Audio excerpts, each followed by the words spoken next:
Ray Hinojosa says despite his efforts to keep his vehicles clean, this is what he has to deal with on a daily basis. Not only does dust accumulate on his vehicles, he says it's everywhere on his property, on his children's playground in the backyard, the front door, and all over his roof. It's coming from the company behind our house, Millwhite. They grind stone, and the wind carries the dust to my house. It's ruining my property. I have to constantly clean outside, and we just can't deal with it anymore.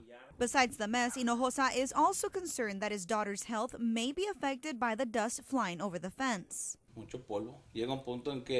It's gotten to the point where my children can't even go outside and play.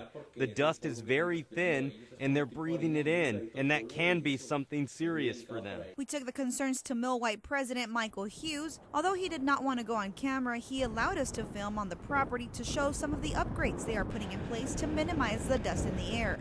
He says they've gone from caliche to paved roads. There is an employee operating a mobile sprinkler system around the property throughout the day, and they are currently putting up a 30-foot wall to block some of the dust from flying over to the residential areas. He also says all their materials are natural minerals from the ground that are not hazardous to people's health. Still, Hinojosa is not convinced. We've complained to TCEQ, to city commissioners, and they really don't do anything. I don't know what they're waiting for my kids to get sick, for me or my family to get some kind of cancer from it all that dust before the problem is resolved.